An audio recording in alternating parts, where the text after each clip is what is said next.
Hi, teach R K Kannada ಎಂಬ YouTube ಚಾನಲ್ಗೆ ಸ್ವಾಗತ ಹೇಳ್ತಾ, ಪ್ಲೀಸ್ ಶೇರ್ ಮಾಡಿ ಹಾಗೆ ಸಬ್ಸ್ಕ್ರೈಬ್ ಮಾಡಿ. Okay, the will of sacrifice. ಹೌದಾ, ಇಲ್ಲಿ ನೈನ್ತ್ಗೆ ಸಂಬಂಧಪಡುವಂತಹ ಇಂಗ್ಲೀಷ್ ಸಬ್ಜೆಕ್ಟಲ್ಲಿ ಬರುವಂತಹ ದ ವಿಲ್ ಆಫ್ ಸ್ಯಾಕ್ರಿಫೈಸ್. ಹೌದಾ, ಈ ಒಂದು ಪಾಠದ ಒಂದು ಸಂಪೂರ್ಣವಾದಂತಹ ಕನ್ನಡ ಸಾರಾಂಶವನ್ನು ವ್ಯಕ್ತಪಡಿಸ್ತಿದ್ದೇನೆ ಎಕ್ಸ್ಪ್ಲೇನ್ ರೀತಿಯಲ್ಲಿ. ಓಕೆ, ಸ್ಕ್ರಿಪ್ಟ್ ಮಾಡದೆ ಕೊನೆವರೆಗೂ ನೋಡಿ. ಶುರು ಮಾಡೋಣ ಬನ್ನಿ. ಮೊದಲ ಒಂದು para. Bhagat Singh was born on September 27, 1907 in Kattakarkalan, Punjab in British India. ಇಲ್ಲಿ ಭಗತ್ ಸಿಂಗ್ ರವರು ಮುಖ್ಯವಾಗಿ ಎಲ್ಲಿ ಹುಡ್ತಾರೆ ಅಂದರೆ, ಎಷ್ಟರಲ್ಲಿ ಹುಡ್ತಾರೆ ಅಂದರೆ ಸೆಪ್ಟೆಂಬರ್ 27, 1907 ಅವರು ಕಥಾಕರ್ಕಲನ್ ಪಂಜಾಬ್ ಅಲ್ಲಿ ಹುಡ್ತಾರೆ. ಇಲ್ಲಿ British India. His grand father Arjun Singh, ಇವರ ಒಂದು ತಂದೆ ಯಾರಪ್ಪ ಅಂದರೆ, ಹೀಸ್ ಗ್ರ್ಯಾಂಡ್ ಫಾದರ್ ಅಂದರೆ ಇವರ ಅಜ್ಜ ಅರ್ಜುನ್ ಸಿಂಗ್ ಆಗಿರ್ತಾರೆ. ಇವರ ಫಾದರ್ ಯಾರಾಗಿರ್ತಾರಪ್ಪ ಅಂದರೆ ಕಿಶನ್ ಸಿಂಗ್ ಆಗಿರ್ತಾರೆ. ಹಾಗೆ ಆ್ಯಂಡ್ ಅಂಕಲ್ ಅಜಿತ್ ಸಿಂಗ್, ಇವರ ಒಬ್ಬರು ಅಂಕಲ್ ಇರ್ತಾರೆ. ಆ ಅಂಕಲ್ ಹೆಸರು Ajit Singh. Were all active in the freedom struggle. ಯಾಕಂದರೆ ಇವರು ಸ್ವಾತಂತ್ರ್ಯಕ್ಕೋಸ್ಕರ ಇವರೆಲ್ಲರೂ ಒಂದು ಹೋರಾಟ ಮಾಡಿದಂತಹ ಒಂದು ಫ್ಯಾಮ್ಲಿ. ಭಗತ್ ಸಿಂಗ್ನ ಒಂದು ಫ್ಯಾಮ್ಲಿ, ಇಡೀ ಫ್ಯಾಮ್ಲಿನೇ ನಮ್ಮ ಭಾರತದ ಸ್ವಾತಂತ್ರ್ಯಕ್ಕೋಸ್ಕರ ಹೋರಾಟ ಮಾಡಿದಂತಹ ಒಂದು ಫ್ಯಾಮ್ಲಿ ಆಗಿದೆ ಇದು. ನೆಕ್ಸ್ಟ್ ನೋಡಿ, ಹಾಗೆ young Bhagat Singh came in contact with some well known political leaders like Lal Lajpat Rai and Ras Bihari Bose while studying at the local DAV and school in Lahore in 1916. In response to Mahatma Gandhi, his call for non-cooperation and against British rule in 1921, Bhagat Singh left his school. ಹೌದಾ, ಇಲ್ಲಿ ಮುಖ್ಯವಾಗಿ ನಾವು ನೋಡೋದಾದರೆ, Young Bhagat Singh came in contact with some well-known political leaders like Lal Lajpat Rai and Ras Bihari Bose while studying at the local DAV school in Lahore. In 1916, in response to the Mahatma Gandhi, his call for non-cooperation against British rule in 1921. ಇಲ್ಲಿ ಭಗತ್ ಸಿಂಗ್ ಏನು ಮಾಡ್ತಾನಂದರೆ, ಮೇನಾಗಿ came in contact with some well known political leaders. ಯಾಕಂದರೆ ಭಗತ್ ಸಿಂಗ್ ಕಾಂಟ್ಯಾಕ್ಟಲ್ಲಿ ಇರ್ತಾನೆ. ಯಾರ ಜೊತೆಗೆ? ಇಲ್ಲಿ political leaders ಜೊತೆಗೆ ಕಾಂಟ್ಯಾಕ್ಟನ್ನು ಬೆಳೆಸ್ಕೊಳ್ಳಿಕ್ಕೆ ಸ್ಟಾರ್ಟ್ ಮಾಡ್ತಾನೆ.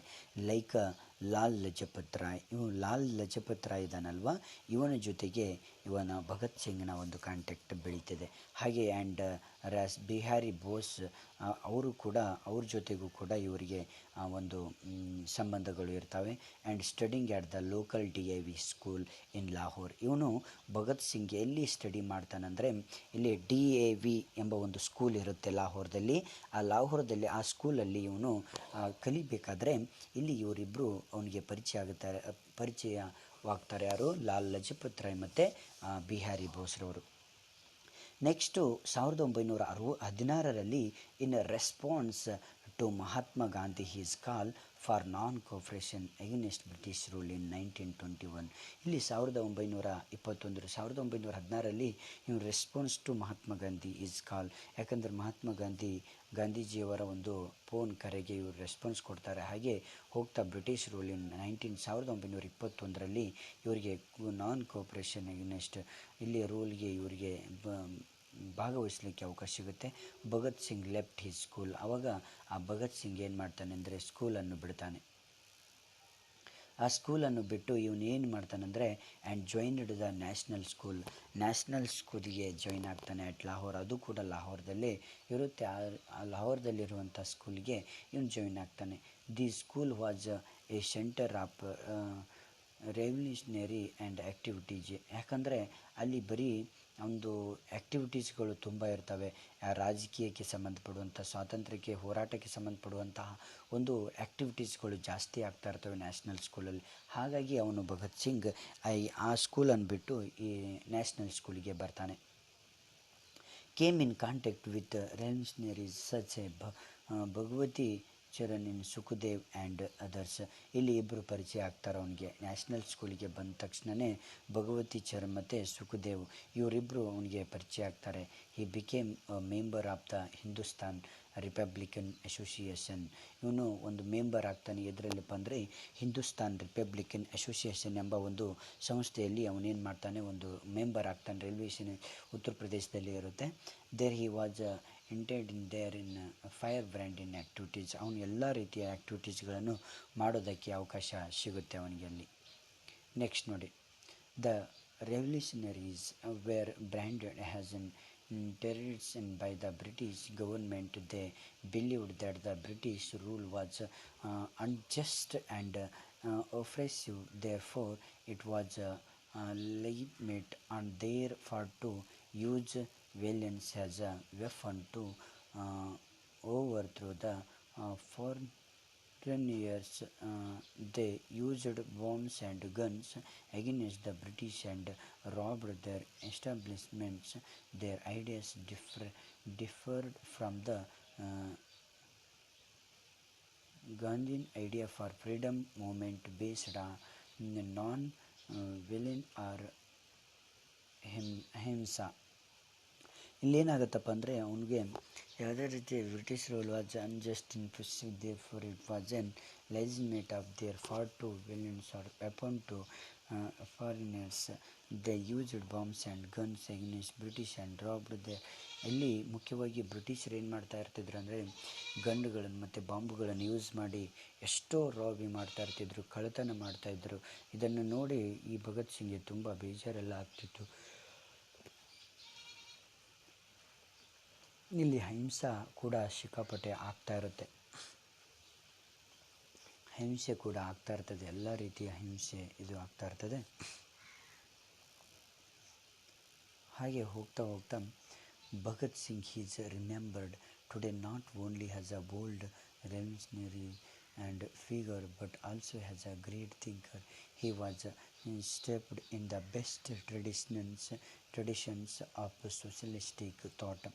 That theory advocated in collective or state ownership of the means of production and land, labor and capital. This is borne out in the numerous letters and pamphlets and articles that he wrote in the course of a short but turbulent life in prison.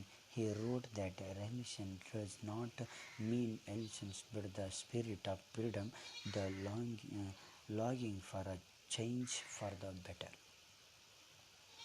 ಇಲ್ಲಿ ಮುಖ್ಯವಾಗಿ ಅದೆಲ್ಲ ಆಗ್ತಾ ಹೋಗುತ್ತೆ. ಇಲ್ಲಿ ಭಗತ್ ಸಿಂಗ್ ಏನು ಮಾಡ್ತಾನೆ ಅಂದರೆ he is remembered today not only has a bold revolutionary figure but also has a great thinker. He was stepped in the best traditions and socialistic thought. ಯಾಕಂದ್ರೆ ಸಮಾಜ ಸೇವಕನಾಗ್ತಾನೆ, ಸಮಾಜಗೋಸ್ಕರ ಹೋರಾಟ ಮಾಡಿಸ್ತಾನೆ.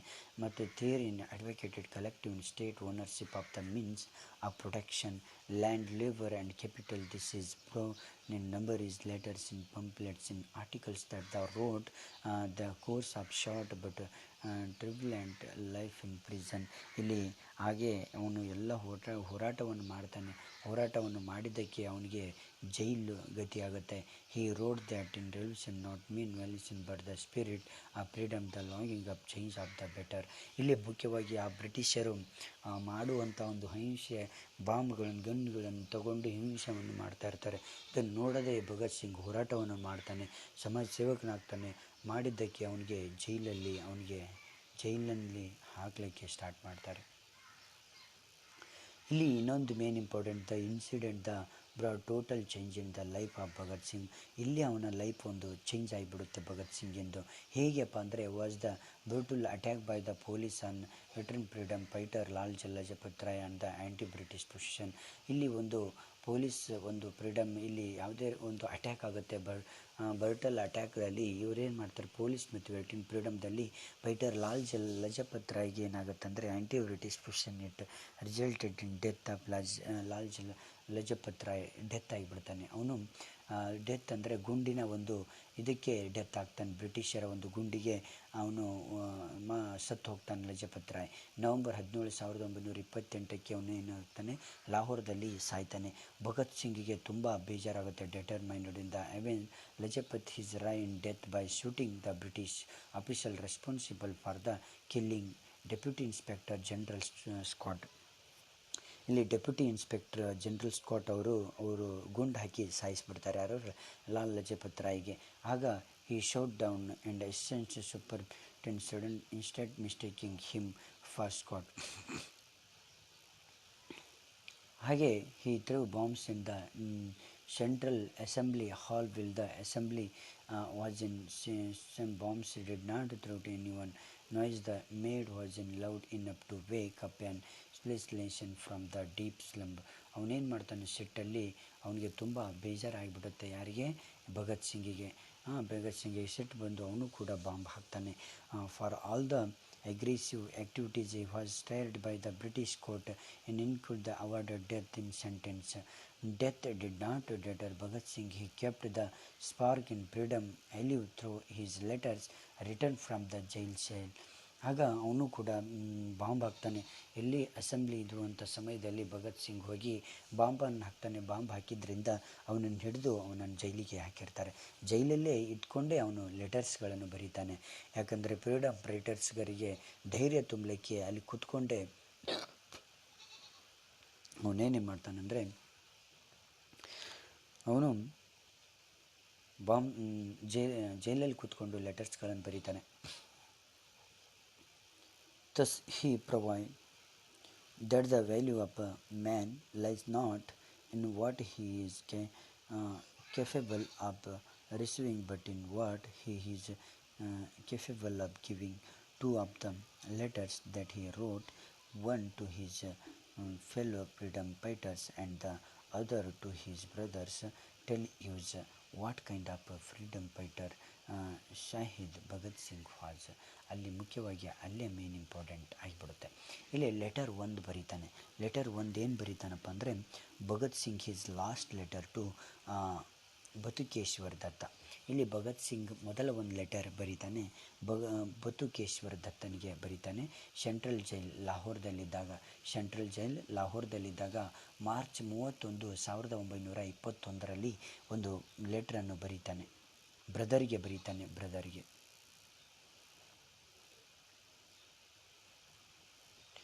The judgment has been delivered. I am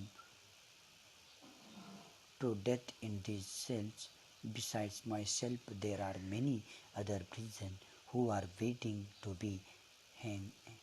The only prayer of these people is that somehow or other they must escape the known, in waiting for the day when I will opportunity enough in gallants my ideal. I will climb the giants gladly and slow, was bravely revolutions can and for the case of the nation. ಇಲ್ಲಿ ಹೇಳ್ತಾನೆ, ಎಷ್ಟು ಸುಂದರವಾಗಿ ಹೇಳ್ತಾನಂದರೆ ಬ್ರದರ್ಗೆ, ನಾನು ಜೈಲಲ್ಲಿದ್ದೀನಿ, ಆದರೆ ಜೈಲಲ್ಲಿದ್ದೀನಿ ಅಂತ ನೀವೆಲ್ಲ ಕೂಗಬಾರ್ದು. ಅಲ್ಲಿ ನಂತರ ನೂರಾರು ಸಾವಿರಾರು ಭಗತ್ ಸಿಂಗ್ಗಳನ್ನು ಹುಟ್ಟಾಕಬೇಕು. ನೀನು ಹುಟ್ಟಾಕಿ ಆ ಬ್ರಿಟಿಷರ ವಿರುದ್ಧ ಹೋರಾಟ ಮಾಡಬೇಕು ಅನ್ನೋ ಒಂದು ಛಲ, ಧೈರ್ಯವನ್ನು ತುಂಬ್ತಾನೆ. ಯಾರು? ಭಗತ್ ಸಿಂಗ್. ಯಾರಿಗೆ? ತನ್ನ ಬ್ರದರಿಗೆ ಲೆಟ್ರ್ ಮೂಲಕ ತುಂಬ್ತಾನೆ. Next, I am condemned in death, but you are sentenced in transcription for life. You will live, and while living you will have to show to the world that the films not only and for their ideals but can face every calamity. Death should not be a means to escape the worldly difficulties, in those revolutionaries who have by chance escaped in gallows should live and show to the world that they can not only embrace violence for the ideals but also wear the roast type of truth in the dark dingy prison cells. ಹಾಗೆ ಇಲ್ಲಿ ಮುಂದೆ ಹೋಗ್ತಾ ಇಲ್ಲಿ ಈ ರೀತಿಯಲ್ಲಿ ಅವರಿಗೆಲ್ಲ ಒಂದು ಹೇಳ್ತಾನೆ, ಧೈರ್ಯವನ್ನು ತುಂಬ್ತಾನೆ. ಮತ್ತು ಎಲ್ಲ ರೀತಿಯ ಜನರನ್ನು ಗುಂಪು ಮಾಡಿಕೊಂಡು ಅಲ್ಲಿ ನೀನು ಏನು ಮಾಡು, ಒಳ್ಳೆಯ ರೀತಿಯಲ್ಲಿ ನೀನು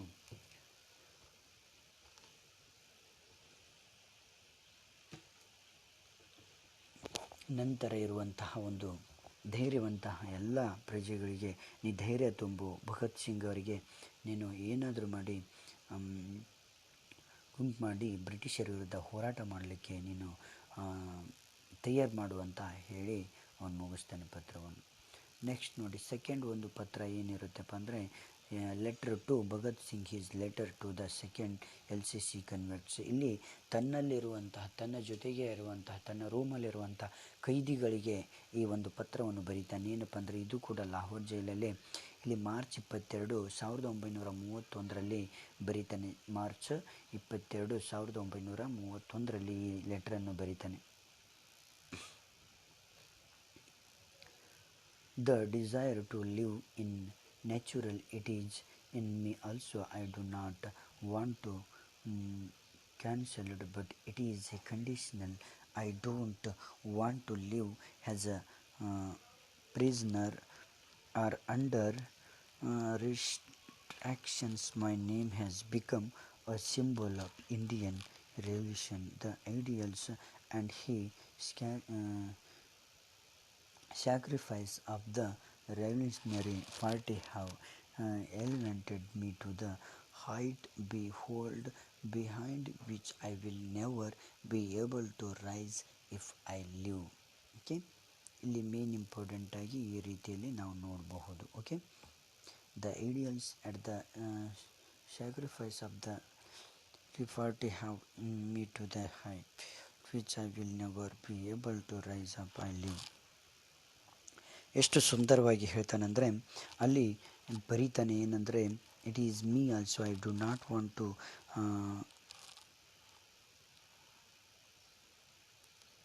consider but is the conditional. I don't want to live as a prisoner under.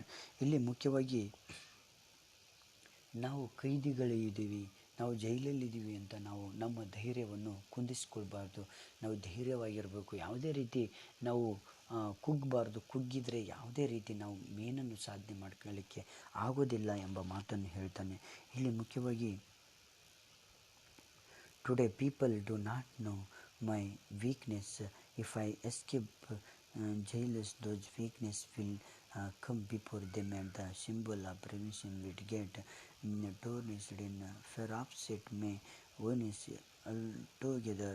On the other hand, if I mount the jailers boldly and with a smile that will inspire Indian mothers, and they will aspire that their children should also become Bhagat Singhs, and thus the number of prisoners ready to sacrifice their lives for the freedom of our country will increase in it will they become impossible. The face the tide in the revolution and all their might and their satanic efforts to will not be able to stop its onward march. ಇಲ್ಲಿ ಭಗತ್ ಸಿಂಗ್ ಎಷ್ಟು ಸುಂದರವಾಗಿ ಹೇಳ್ತಾನೆ ಅಂದರೆ ಎಲ್ಲ ರೀತಿಯ ಒಂದು ಇದನ್ನು ಹೇಳ್ತಾನೆ. ನಾವು ನಮ್ಮ ದೇಶಕ್ಕೋಸ್ಕರ ಓಡಾಡಬೇಕು, ನಮ್ಮ ಸ್ವಾರ್ಥಕ್ಕೋಸ್ಕರ ಅಲ್ಲ. ನಾವು ಜೈಲಲ್ಲಿದ್ದೀವಿ, ಎಸ್ಕೇಪ್ ಆಗಿ ನಾವು ಇದು ಮಾಡಲಿ, ನಾವು ಬ್ರಿಟಿಷರ ವಿರುದ್ಧ ಹೋರಾಟವನ್ನು ಮಾಡಬೇಕು. ಯಾಕಂದರೆ ಬ್ರಿಟಿಷರು ನಮ್ಮ ದೇಶವನ್ನು ಆಳ್ತಾ ಇದ್ದಾರೆ, ನಮ್ಮನ್ನು ತುಳಿತಾ ಇದ್ದಾರೆ, ನಮ್ಮನ್ನು ಮೋಸಗೊಳಿಸ್ತಿದ್ದಾರೆ. ನಾವು ಎದ್ದೇಳಬೇಕು, ಎಲ್ಲರೂ ಧೈರ್ಯವಂತರಾಗಬೇಕು ಮತ್ತು ಎಲ್ಲರಿಗೂ ಧೈರ್ಯವಂತಾಗಿ ನಮ್ಮ ದೇಶಕ್ಕೆ ಸ್ವಾತಂತ್ರ್ಯವನ್ನು ನೀಡಲೇಬೇಕು ನಮ್ಮ ತಾಯಿಗೋಸ್ಕರ ಅನ್ನೋ ಒಂದು ಧೈರ್ಯವನ್ನು ತುಂಬಲಿಕ್ಕೆ ಈ ಒಂದು ಲೆಟ್ರನ್ನು ಬರೀತಾನೆ.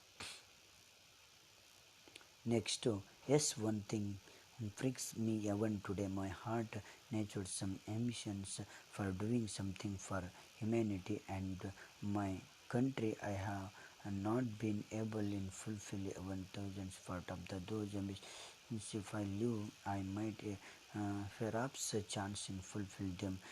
If ever it came my mind that I should not die at cave from this end only, I am proud myself these days, and I am anxious waiting for the final. I wish the day any come near soon.